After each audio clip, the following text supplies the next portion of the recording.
Halo teman-teman ATL Indonesia.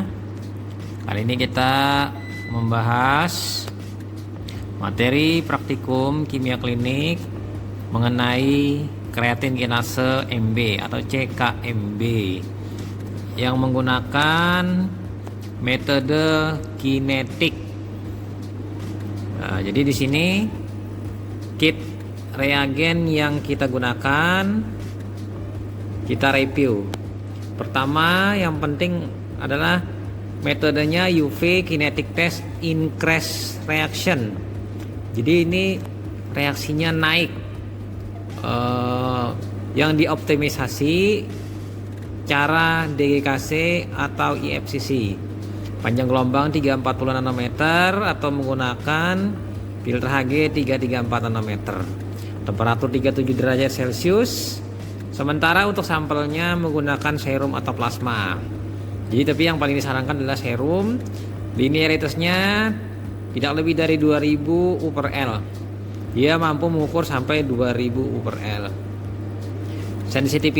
Sensitivitasnya pengukuran terendahnya itu dia mendeteksi sampai 2 U per L. Jadi rentangnya ini 2 sampai dengan 2000. Nah, ini komposisi reagennya teman-teman bisa melihat.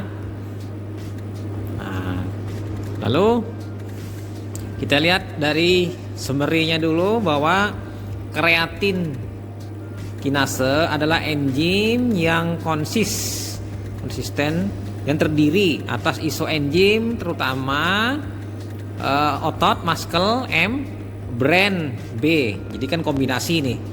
CK yang ada di dalam serum itu dimerik bentuknya, bisa CKMM, CKMB, CKBB, yang mana ini merupakan suatu makroenzim. Pengukuran CKMB teman-teman itu spesifik tesnya untuk mendeteksi kelainan pada apa? Kardiak muscle, otot jantung yang mengalami kerusakan. Dan juga dapat digunakan untuk monitoring dan diagnosis infark miokard.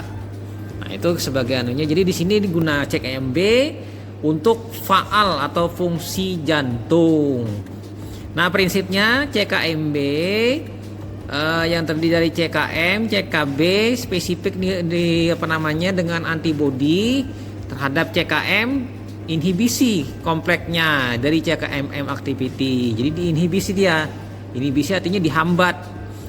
Nah, jadi dan CKM subunit dari CKMB. Jadi hanya CKB aktivitas yang diukur. Yang mana setengah dari CKMB aktivitasnya. Nah, kita bisa melihat reaksinya. Kreatin fosfat tambah ADP sama dengan CK. Kreatin tambah ATP. Glukosa tambah ATP sama dengan melalui katalis HK heksokinase menjadi glukosa 6 fosfat G6P dan ADP. G6P tambah NADPH. Dengan glukosa 6 fosfat dehidrogenase terbentuk 6 fosfoglukonal lakton dan NADPH. Jadi plus H+. Jadi NADPH itu mudah ditembus oleh 340, sementara dalam bentuk NADPH itu sulit ditembus. Jadi kenaikan absorben di sini yang diukur. Beda dengan yang materi sebelumnya mengenai AST ALT, itu terbalik reaksinya. NADH menjadi NAD. Kalau ini NADPH menjadi NADP. Nah, reagennya yang digunakan sudah siap pakai. Reagen substrat. Sementara untuk membuat sampel start, campur 4 bagian reagen 1 ditambah 1 bagian reagen 2. Itu adalah sebuah reagen kerja. Ini stabilitasnya, kondisinya yaitu jauhkan dari sinar matahari langsung. Kemudian apabila kita setelah membuka segera ditutup. Hindari kontaminasi. Kemudian jangan dibekukan reagennya. Jadi suhunya penyimpanan 2 sampai 8. Stabilitasnya sampai expired date sesuai dengan etiketnya. Nah, ini ada cara sampel start working reagen itu stabilitasnya 2 sampai 8 selama 2 minggu, 15 sampai 25 derajat Celcius 24 jam. Jadi dihindarkan working reagen ini terhadap cahaya, maksudnya cahaya matahari langsung. Stabilitas sampel atau penyimpanan serum plasma stabilitasnya pada 20 sampai 25 derajat Celcius 2 hari, 4 sampai 8 derajat Celcius 7 hari, minus 20 derajat Celcius 4 minggu. Nah, ini discard kontaminat spesimen, jadi hindarkan kontaminasi. Freeze only once. Jadi sekali dibekukan, dicairkan saja, tidak boleh berulang. Nah, ini tambahannya bila perlu NaCl untuk pengenceran. Nah, ini manual tes prosedurnya, kita bisa melihat substrat start. Substrat start ini jadi sampel atau kalibrator itu 50 mikroliter. Kemudian Aquades regen 1000 mikroliter, campur keduanya itu, inkubasi selama 3 menit. Setelah itu tambahkan regen 200 mikroliter. Campur, langsung diukur absorbennya setelah 2 menit pada 37 derajat Celcius dan nyalakan stopwatch. Jadi baca nanti pembacaannya setelah 1, 2, 3, 4, 5 menit pada suhu 37 derajat Celcius. Jadi di sini menggunakan pengukurannya 5 titik. Delta absorben per menit nanti didapatkan apabila delta absorben per menit sampel atau kalibrator dikurangi delta absorben per menit belangko. Ini belangko untuk mengkoreksinya. Nah, untuk sampel start ini penambahan sampel langsung kita ukur. Kalau yang regen start, penambahan regen baru diukur. Maksudnya regen 2 tadi. Kalau ini regen 1 dan regen 2 kita campur dulu. Setelah itu dipipet sampel atau kalibrator 40 mikroliter, Aquades 40 mikroliter, direaksikan dengan reagen kerja 1000 mikroliter, campur, baca absorbennya. Setelah 5 menit 37 derajat Celcius, nyalakan stopwatch, baca absorben setelah waktunya 1, 2, 3, 4, dan 5 menit. Jadi pembacaannya 5 titik. Sama saja delta absorbennya juga perhitungan tadi. Kemudian kalkulasi dengan faktor like pad kupetnya itu 1 cm, CKMB U per L sama dengan delta absorben per menit dikali faktor. Nah, untuk faktor tergantung fotometer yang digunakan, rata-rata 340 nanometer yang dipakai, yaitu faktornya 8254. Namun bila menggunakan 334 nanometer, faktornya 8414. Nah, dengan faktor, jadi CKMB sama dengan delta absorben per menit sampel dibagi delta absorben menit per kalibrator dikali konsentrasi kalibrator. Nah, itu kemudian brosurnya kita balik. Nah, unitnya apabila ingin mengkonversi, U per L dikali 0,01667 sama dengan dalam bentuk mikro atau mikron katalis, mengkatal per liter, jadi per katalis. Satuan lain, ini untuk nilai rujukannya, risiko infak miokard itu pada beberapa kondisi. CKMB pada laki-laki lebih dari 190, pada wanita lebih dari 167 U per L.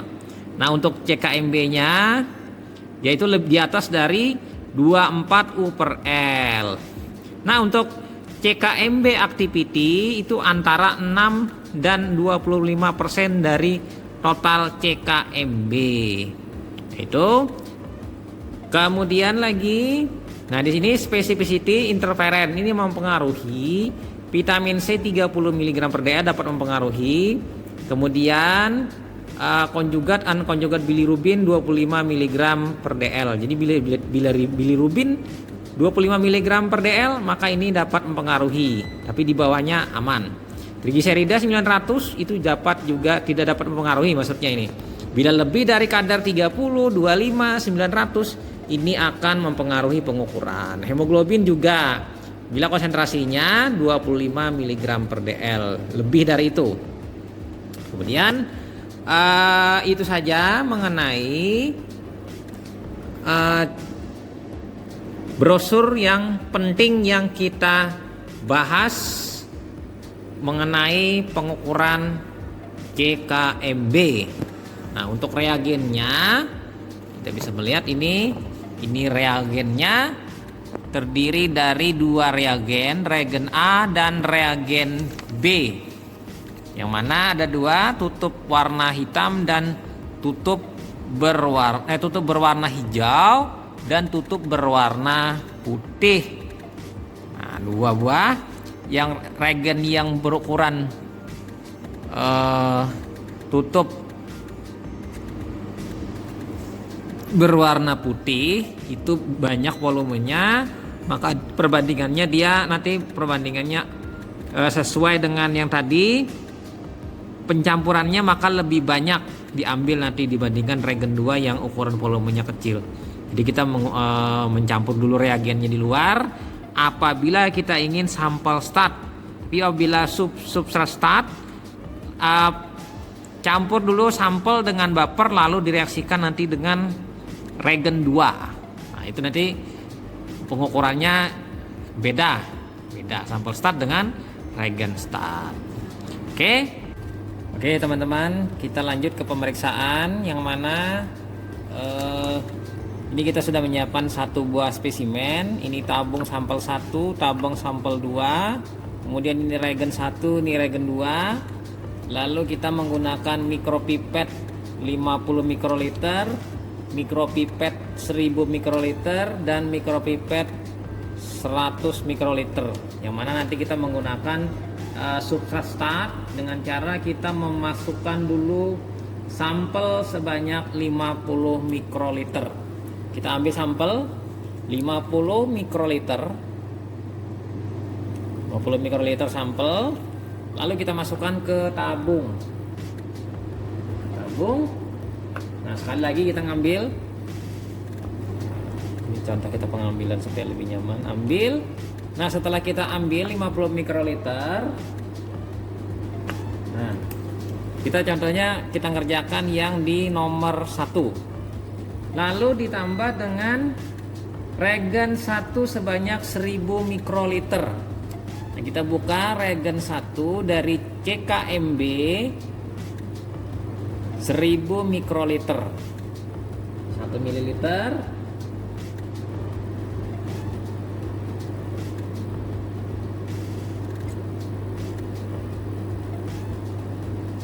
Kemudian campur.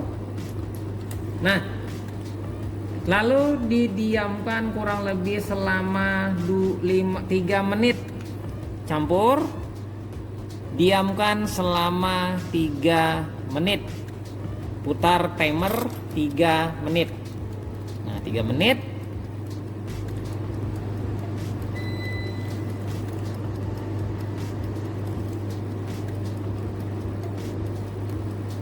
Nah, udah. Setelah 3 menit, nah ini setelah 3 menit, lalu kita tambahkan reagen 2 sebanyak 250 mikroliter. Ini reagen 2 kita ambil 250 mikroliter. Kita ambil dulu pakai mikropipet 100, 2 kali 1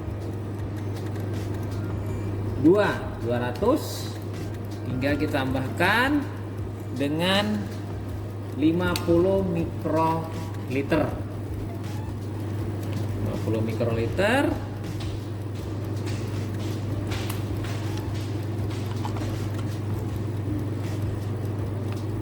Lalu dikocok.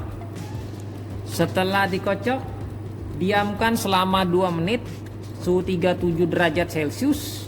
Langsung diukur dengan itu, kemudian nyalakan stopwatch, dibaca absorben.